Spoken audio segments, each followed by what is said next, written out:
என்று சொல்லி கவலைப்பட்டு உங்களையே அழித்துக் கொள்வீரா என்று கேட்கிற அளவுக்கு ரசூலுல்லாஹ் ஸல்லல்லாஹு அலைஹி வஸல்லம் இந்த உம்மத்து மேல அவ்வளவு நேசத்திற்குரியவர். அல்லாஹ் குறிப்பிடுகிறான், லகத் மன்னல்லாஹு அலல் முஃமினீன இஸ் பஅத ஃபீஹிம் ரசூலா மின் அன்ஃபுஸிஹிம்.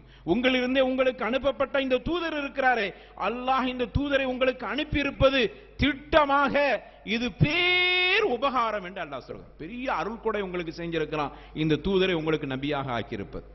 அப்படியானால் அந்த தூதரை நேசிப்பது கூடாது என்று யாராவது சொன்னா உண்மையிலேயே மூமினாக இருக்க முடியாது. சரி, தூதரை நேசிக்கிறதின் பொருட்டால் தான் நாங்கள் கவிதை பாடுகிறோம், மௌலிது ஓதுகிறோம் என்று சொல்வது உண்மையிலே சரிதானா? அப்படியானால் சஹாபாக்கள் ரசூலுல்லாஹ்வை நேசித்தார்கள் தானே, நம்மளை விட கூடுதலாக நேசித்தார்களே, அவர்கள் எங்கேயாவது மௌலிது ஓதுனதாக ஆதாரம் இருக்கிறதா என்று கேட்டவுடன் ஆம் ஆதாரம் இருக்கிறது. அங்கிருந்து ஆதாரம் வருகிறது. ரசூலுல்லாஹ் ஸல்லல்லாஹு அலைஹி வஸல்லம் அவர்களே மௌலிதை ஆதரித்திருக்கிறார்கள் என்று ஆதாரத்தை தர்றாங்க. சரி, அந்த ஆதாரம் என்ன அப்படின்னு நம்ம பார்க்கிறோம். மௌலிது ஓதக்கூடாது நம்ம சொல்றோம். ஏன் ஓதுறோம் அப்படின்னு அவங்க சொல்லும் பொழுது ரசூலுல்லாஹ் மேல முஹப்பத் கண்டிப்பா வைக்கணும். கவிதையின் மூலமாக முஹப்பத், ரசூலுல்லாஹ்வை நேசித்து கவிதை பாடுகிறோம். நம்ம சொல்றோம் இல்ல அது தப்பு, நல்ல கவிதைகளை இஸ்லாம் ஆதரிக்கிறது, அதே சமயம் நன்மை கிடைக்காது. ரசூலுல்லாஹ் ஸல்லல்லாஹு அலைஹி வஸல்லம் அவர்களை வாழ்த்தி நீங்கள் கவிதை படிப்பதாக இருந்தாலும் அது ஒரு அளவு அவர்களை கண்ணியப்படுத்துற மாதிரி கவிதையாக இருந்தா பரவாயில்லை, ஆனா இணை கற்பிக்கிறதெல்லாம் கவிதையா படிக்கிறீங்களே என்று நம்ம கேட்கும் பொழுது சஹாபாக்களும் மௌலிது ஓதி இருக்கிறார்கள். ரசூலுல்லாஹ் ஸல்லல்லாஹு அலைஹி வஸல்லம் மௌலிது ஓதுவதற்கு ஆதரவு தெரிவித்திருக்கிறார்கள். பள்ளி வாசலிலே ஹஸ்ஸான் இப்னு சாபித் ரலியல்லாஹு அன்ஹு அவர்களுக்காக ரசூலுல்லாஹ் மேடை அமைத்து கொடுத்தார்கள். அங்கிருந்து அவர்கள் கவிதை பாடினார்கள். ஸஹீஹுல் புகாரியிலே பதிவு செய்யப்பட்ட செய்திகள் என்று வரிசையாக நம்பர்களை அடுக்கிக் கொண்டு போகிறார்கள். எனவே இந்த கெட்ட வஹாபிகள் இந்த ரசூலுல்லாஹ் மேல போராமையால் நான் யூதர்களுடைய கைக்கூலிகள் என்ன செய்யறாங்கன்னா மௌலிது கூடாது என்று சொல்கிறார்கள். நம்ம மட்டும் சொல்ல இல்ல, காஷிபுல் ஹுதா மதரசா கேள்விப்பட்டிருக்கிறீங்களா? சென்னையில காஷிபுல் ஹுதா மதரசா தப்லீக் ஜமாத்துடைய உலமாக்கள் அதிகம் இருக்கிற ஒரு தப்லீக் ஜமாத்துடைய மதரசா அது. அந்த மதரசால இருந்து மௌலிது ஓதக்கூடாதுன்னு ஃபத்வா, அந்த ஃபத்வா என்கிட்ட இருக்குது. இங்க உள்ள அறிஞர்கள் யாரும் அப்படிலாம் இல்லைன்னு சொன்னா அந்த ஃபத்வாவை நான் அனுப்பித்தர தயாராக இருக்கிறேன். உருதுல அந்த ஃபத்வா கொடுக்கப்பட்டிருக்கு, தமிழில மொழிபெயர்க்கப்பட்டிருக்கிறது. அது மட்டுமல்ல, தேவபந்தில இருந்து ஃபத்வா. இவங்களாம் யாரு? உலமா, தப்லீக் ஜமாத்துடைய உலமாக்கள். அது மட்டுமல்ல, பக்கத்தில் சேலத்தில் இருக்கிற மல்லாஹிருல் உலூம் என்று சொல்லக்கூடிய அந்த மதரசால இருந்து ஃபத்வா மௌலிது கூடாது என்று சொல்லி. நம்ம மட்டும் சொல்ல இல்ல, நம்ம மட்டும் வஹாபி. அப்ப இவர்கள் யார்? தப்லீக் ஜமாத்துடைய உலமாக்களே. நீங்கள் இப்படி ஒரு ஃபத்வா உங்களுடைய மதரசாவை சார்ந்தவர்கள் கொடுத்திருக்கிறார்களே, அவர்கள் இங்கு சுன்னத் ஜமாத்து தானே, அவர்களே சொல்லுகிறார்கள். காரணம் என்னவென்று சொன்னால் உண்மையிலேயே ரசூலுல்லாஹ் காலத்தில் அப்படி ஒரு நிகழ்வு நடக்கவில்லை.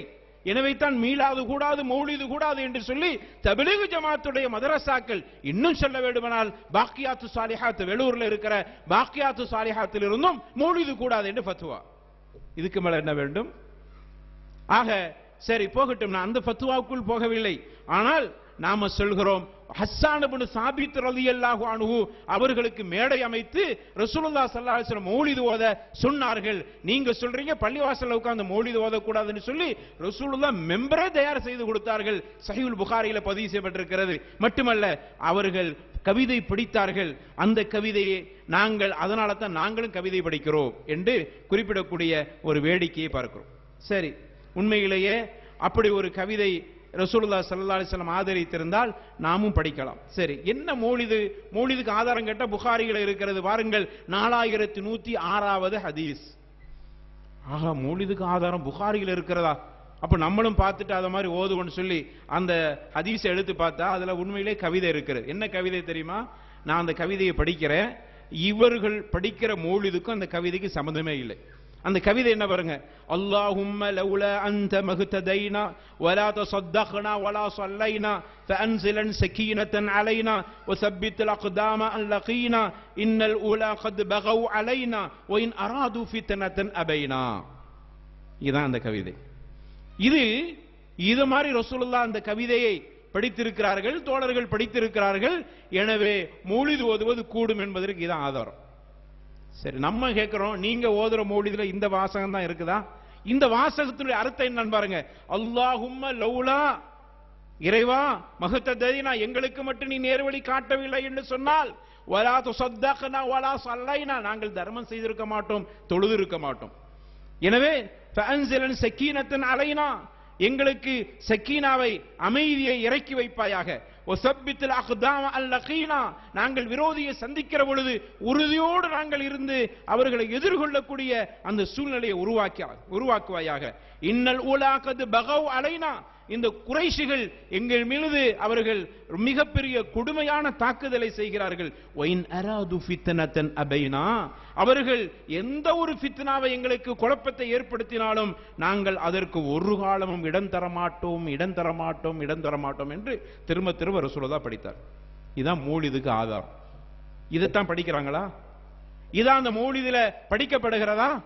இப்படி படித்தாலும் கூட இதுல நன்மை கிடைக்காது என்று நாம் சொல்கிறோம். இதைத்தான் நீங்க மௌலிது என்று இந்த வரிகளை ஹஸ்ஸான் இப்னு சாபித் படித்ததாக, ரசூலுல்லாஹ் ஸல்லல்லாஹு அலைஹி வஸல்லம் மேடை அமைத்து கொடுத்ததாக சொல்லுகிற இந்த கவிதைகளை மௌலிது என்று நீங்கள் படித்தாலும் நன்மை கிடைக்காது. ஆனால் குற்றம் அல்ல. ஆனால் நீங்க படிக்கிறதை பொறுத்த வரையில இந்த கவிதையை தான் படித்தீர்களா? மௌலிதுல தான் இருக்குதா? எங்கேயாவது இந்த மௌலிதுல இந்த அடி இருக்கிறதை காட்டுங்கள். ஒரு மருந்துக்கு கூட ஒரு இடத்துல கூட இந்த புகாரியுடைய கவிதை இல்லை. ஆனா மௌலிதுக்கு ஆதாரம் எங்கிருந்து தருகிறார்? புகாரியில இருக்கிறது பாருங்கள். இதான் மௌலிது ஓதி இருக்காங்க. ஹஸ்ஸான் இப்னு சாபித் இதைத்தான் ஓதினார்கள். நீங்க ஓதுற மௌலித ஓதவில்லை. இதை ஓதினால் தப்பு இல்லை, ஆனா நன்மை கிடைக்காது. அடுத்து ஒரு ஆதாரம் சஹீஹ் புகாரியில இருக்கிறது, 6146. இந்த மௌலிது ஓதுற சம்பந்தமா புத்தகத்துல அவர்கள் எழுதிய ஆதாரங்கள்ல ஒண்ணு. அது என்னப்பா ஆதாரம்? புகாரியில ரசூலுல்லாஹ் படிக்கிறாங்க, ஹல் அன்தி இல்லா இஸ்பஉன் தமீதி வஃபீ சபீலில்லாஹி மா லகைதி. ரசூலுல்லாஹ் ஸல்லல்லாஹு அலைஹி வஸல்லம் அவங்களுக்கு ஒரு போர்க்களத்துல விரல்ல காயம் ஏற்பட்டு ரத்தம் ஓடுகிறது. விரலை பார்த்து ரசூலுல்லாஹ் சொல்றாங்க, ஹல் அன்தி இல்லா இஸ்பஉன் தமீதி, இரத்தம் சொட்டுகிற விரல் தான் நீ. வஃபீ சபீலில்லாஹி மா லகைதி, இந்த அல்லாஹ்வுக்காக வேண்டி இதையெல்லாம் நான், எனக்கு இது மாதிரி கிடைக்கிறது, அல்லாஹ்வுடைய பாக்கியத்தை அடைவதற்காக வேண்டி இந்த தியாகத்தை நான் செய்கிறேன் என்று ரசூலுல்லாஹ் அந்த கருத்துப்பட படித்த இந்த கவிதையை மௌலிது ஓதுறதுக்கு இதான் ஆதாரம் புகாரியில. இதைத்தான் அந்த மௌலிதுல இருக்கிறதா? அந்த ஷம்சுன் அந்த பதுருன் அந்த நூருன் ஃபௌக நூர், இதெல்லவா மௌலிதுல இருக்கிறது. இந்த கவிதை இருந்து மௌலிதுல இருந்தால் இதை ரசூலுல்லாஹ் ஆதரித்தார்கள். இந்த கவிதையை படிப்பது தப்பு இல்லை.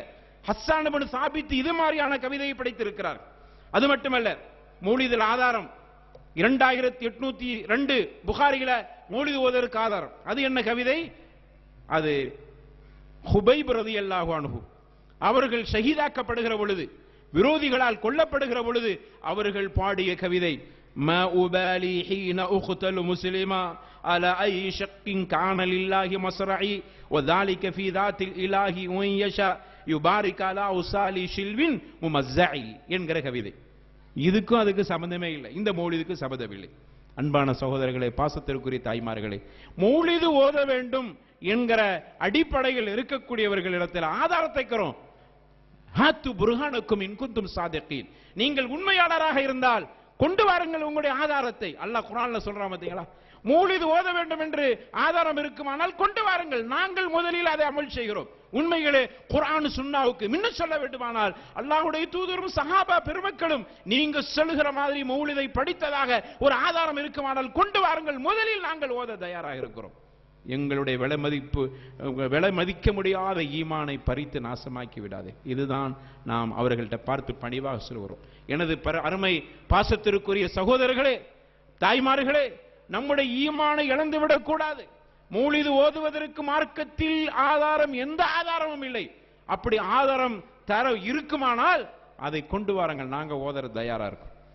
ஆதாரம் கேட்டா புகாரில இருக்குது, எடுத்து பார்த்தா சம்பந்தம் இல்லாது. ஹுபைப் ரலியல்லாஹு படித்த அதுதான் மௌலிதுக்கு ஆதாரமா? அது என்ன படிக்கிறார்? மா உபாலி ஹீன உக்தல் முஸ்லிமா, நான் கொல்லப்படுவதை பற்றி கவலைப்படவில்லை, எனக்கு கவலை எல்லாம் நான் முஸ்லிமாக கொல்லப்பட வேண்டும், அதுதான் கவலை.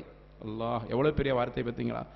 அவர்கள் ஹப்பாப் ரலியல்லாஹு அன்ஹு தூக்குவரத்தில் ஏற்றப்படுகிற பொழுது அவர்கள் சொல்லுகிற வார்த்தையை பாருங்கள், நான் இப்படி கொல்லப்படுவதை பற்றி கவலைப்படவில்லை, ஒமா உபாலி, எனக்கு அந்த சிந்தனையே இல்லை, ஆனால் முஸ்லிமாக நான் கொல்லப்படுகிறேனே, ஷஹீதாக்கப்படுகிறேனே, அதுதான் எனக்கு சந்தோஷம், எனவே அதை பற்றி கவலைப்படவில்லை என்று பாடிய கவிதை மௌலிதுக்கு ஆதாரம் என்று சொன்னால் எங்கு போய் சொல்வது இந்த கொடுமையை? ஆக இப்படிப்பட்ட தவறான ஒரு சிந்தனையை மக்களுக்கு மத்தியில் பரத்தி கொண்டிருக்கிற இந்த காலகட்டத்தில் நம்முடைய ஈமான் பறி போகக்கூடிய வேலை. இப்படி நிறைய சொல்லிட்டே போகலாம். இப்படித்தான் அனைத்து ஆதாரங்களும் மௌலிதுக்கு வைக்கக்கூடிய ஆதாரங்கள். ஆதாரம்லாம் ஒண்ணு இல்லை. இப்படி நீங்கள் ஓதுகிற இந்த மௌலிதுக்கு ஒரு ஆதாரம் இருக்குமானால் முதல்ல நாங்க செய்ய தயார். சஹாபாக்கள் ஓதையில இமாம்கள் கூட அந்த மாதிரியான மௌலித ஓது. இமாம் ஷாஃபி ரஹ்மத்துல்லாஹி இருக்கட்டும், இமாம் அபு ஹனீஃபா ரஹ்மத்துல்லாஹி இருக்கட்டும், இந்த மௌலித ஓதினார்களா? பிற்காலத்தில் உருவாக்கப்பட்டது இந்த மௌலித். ஆக அன்பான சகோதரர்களே, இப்படிப்பட்ட ஒரு சூழ்நிலையில் இந்த நம்முடைய ஈமானை பறிக்கிற மாதிரியான வேலைகள் அங்கு நடந்து கொண்டிருக்கிறது. மட்டுமல்ல, ஹஸ்ஸான் இப்னு சாபித் படித்தார்கள், அதனால நாங்க கூட்டமா பள்ளியில படிக்கிறோம். இந்த லாஜிக்க முதல்ல தப்பு. ஹஸ்ஸான் இப்னு சாபித் ரலியல்லாஹு அன்ஹு படித்தது விரோதிகளுக்கு எதிராக அவர்கள் கவிதை படித்தார்கள். நிறைய கவிதைகள் அப்படித்தான் இருக்கிறது. ரசூலுல்லாவை கவிதையில் அவர்கள் திட்டுகிற பொழுது ஹஸ்ஸான் இப்னு சாபித் ரலியல்லாஹு அன்ஹு கவிதையிலேயே அவர்களுக்கு மறுகவிதை படித்து அவர்களை திட்டினார்கள். அதுக்கு தான் ரசூலுல்லாஹ் மேடை அமைத்து கொடுத்தார்கள். நீங்க படிக்கிற பொழுது அப்படியானால் இஸ்லாத்துக்கு விரோதமா செஞ்சவங்கள திட்டுறதுக்கு வேணா நீங்க படிங்க, அது கூட ரசூலுல்லாஹ் காலத்தில் நடந்துச்சு, நாங்களும் அதை செய்யறோம், அப்படி சொல்லுங்கள். அதுக்கு இதுக்கு சம்பந்தமே இல்லை. ஒன்று. அடுத்தது, ஹஸ்ஸான் இப்னு சாபித் என்கிற ஒரு சஹாபி அல்லது அபு மூஸல் அஷ்அரி போன்ற 2-3 பேர் தான் கவிதை படிச்சிருக்கிறாங்க. உண்மையிலேயே இபாதத்தாக இருந்தா என்ன நடந்திருக்கும்? நீங்க மௌலித் ஓதி இபாதத்து பள்ளியில கூட்டமா இருக்கிறீங்களே, அப்ப என்ன செய்யணும்? ஒரு 3 பேர் தான் உட்கார்ந்து படிக்கணும். ஏன்? சஹாபா பெருமக்கள் உண்மையிலேயே கவிதை படிப்பது நன்மையாக இருந்தால் என்ன செஞ்சிருப்பாங்க? எத்தனை மேடைகள் அமைக்கப்பட்டிருக்கணும்? இன்னும் சொல்ல வேணா, அபூபக்கர் சித்திக் ரலியல்லாஹு அன்ஹு முதல்ல அந்த அமலை செய்ய வந்திருப்பாங்க. அப்படித்தானே? எல்லா அமலிலும் அபூபக்கரை முந்த முடியாதுன்னு உமர் கத்தாப் ரலியல்லாஹு அன்ஹு சொல்லிட்டு போயிட்டான். அபூபக்கரே, உங்களை என்னால் முந்த முடியாத அமல் விஷயத்தில் அந்த அளவுக்கு எல்லா இபாதத்திலும் முன்னணியில் இருக்கக்கூடிய அபூபக்கர் சித்திக் ரலியல்லாஹு அன்ஹு உண்மையிலேயே மௌலிது ஓதுவது இபாதத்தாக இருந்தால் இந்த கவிதையெல்லாம் விட்டுருங்க, நீங்க எந்த கவிதையும் படிச்சுட்டு போங்க, உண்மையிலேயே இபாதத் என்ற அந்த வாதத்தை எடுத்துக்கொள்வோம். பள்ளியிலே ரசூலுல்லாஹ் மேடை அமைத்து கொடுக்க ஹஸ்ஸான் படித்திருக்கிறார்கள். அப்படி இருக்கும்போது இந்த வஹாபிகள் பள்ளியில மௌலிது ஓதுவது கூடாது என்று சொல்கிறார்கள் என்று சொல்லக்கூடிய அந்த வாதத்தை வைத்துக் கொண்டே நான் சொல்கிறேன், உண்மையிலேயே மௌலிது ஓதுவது எல்லாரும் சேர்ந்து ஓதுன நன்மை என்று இருக்குமானால் ஹஸ்ஸானுடைய கவிதை ஹஸ்ஸான் படிக்கும் பொழுது அதுல அபூபக்கர் முன்னாடி போய் படிச்சிருப்பாங்க. இன்னும் பல எல்லா சஹாபாக்களும் போட்டி போட்டிருப்பார்கள். ஒரு சுப்ஹானல்லாஹ் 33 தடவை, அல்ஹம்துலில்லாஹ் 33 தடவை என்பதை ரசூலுல்லாஹ் சொல்லி கொடுத்த ஒளிச்சு ஒளிச்சு செய்து கொண்டிருந்த ஏழை சஹாபாக்களை பார்த்த பணக்கார சஹாபாக்கள் போட்டி போட்டு அவர்களும் செய்ய ஆரம்பித்தார். அப்படித்தானே? அந்த அளவுக்கு நன்மை என்று சொன்னால் எல்லோரும் அதை செய்திருப்பார்கள்.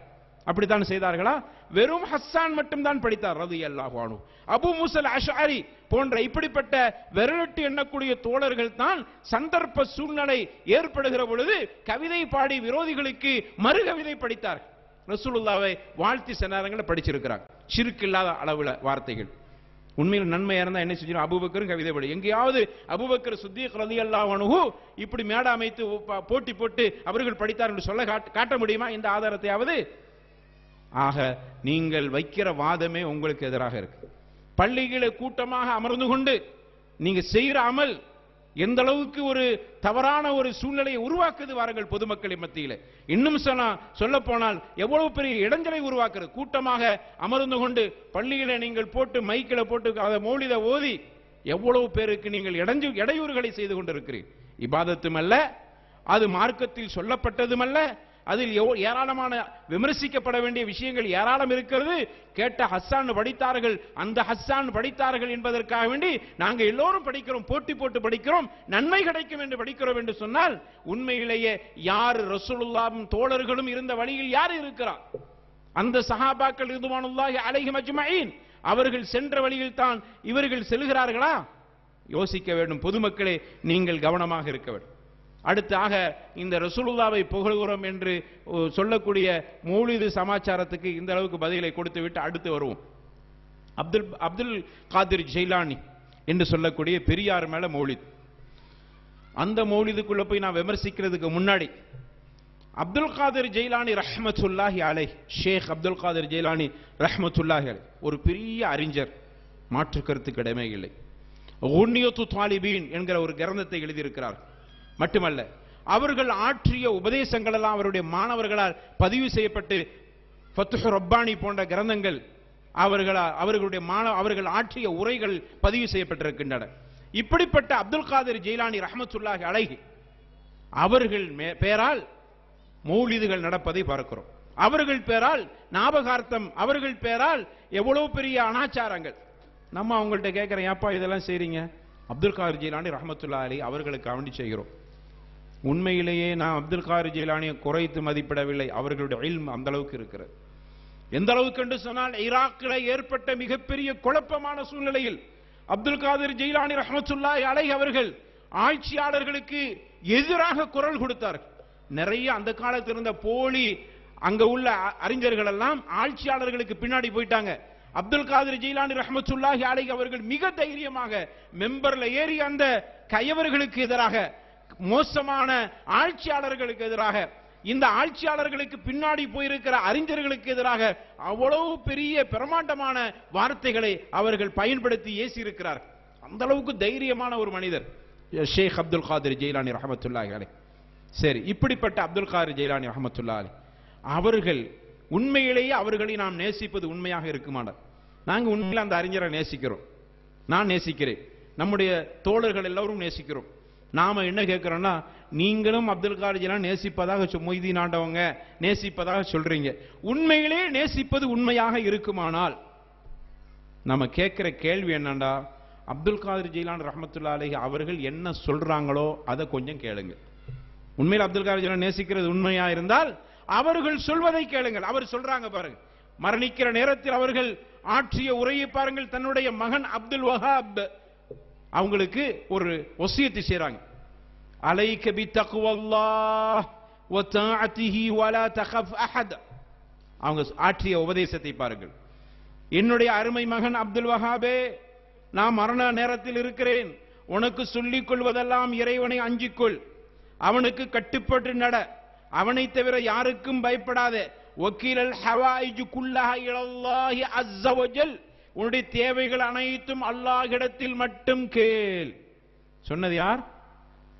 நாம் நேசிக்கிற பெரிய அறிஞர் அஷேக் அப்துல் காதிர் ஜெயிலானி ரஹ்மத்துல்லாஹி அலைஹி. நீங்க உண்மையிலே அவங்க நேசிப்பதா இருந்தா அவங்க சொல்றதை கேட்க வேண்டியதானே. இது அவங்க சொன்னது அவங்களுடைய கிரந்தம் ஃபத்ஹு ரப்பானியில ரிகார்டாக பதிவு செய்யப்பட்டிருக்கிறது. அதைத்தான் நாம எடுக்கணும். பிற்காலத்தில் யாரோ அவரை பற்றி சொல்லிட்டு போனதை எடுக்கக்கூடாது. அவர்கள் சொல்லியது அவர்களுடைய கிரந்தமான ஃபத்ஹு ரப்பானியிலே பதிவு செய்யப்பட்டிருக்கிறது. அது மட்டுமல்ல, அடுத்து சொல்றாங்க பாருங்க, வலா தஅதமிது இல்லா அலைஹி சுப்ஹானா, அல்லாஹ் மீதே உன்னுடைய காரியங்களை பொறுப்பு சாட்டி விடு. அவன்தான் அனைத்துக்கும் பொறுப்பு சாட்டுவதற்கு தகுதி மிக்கவன் அவன்தான். அத்தௌஹீத் அத்தௌஹீத் வஜிமா குல்ல தௌஹீத், எல்லாத்திலும் தௌஹீத் தௌஹீத், எல்லாத்திலுமே நீ ஓரிரு கொள்கையை கடைபிடி, தௌஹீது தௌஹீத் என்று சொல்லியே தன்னுடைய மகனுக்கு உபதேசம் செய்தார். அப்படியானால் உண்மையிலேயே அப்துல் காதிர் ஜெயிலானி ரஹ்மத்துல்லாஹி அலைஹி அவர்களை நீங்கள் நேசிப்பதாக இருந்தால் இந்த வார்த்தையை கேளுங்கள். அது மட்டுமல்ல, இன்னொரு வார்த்தையை பாருங்கள், லா துஷ்கு மினல் காலிகி இலல் ஹல்க். சொல்வது அப்துல் காதிர் ஜெயிலானி, நம்ம சொல்ல இல்ல.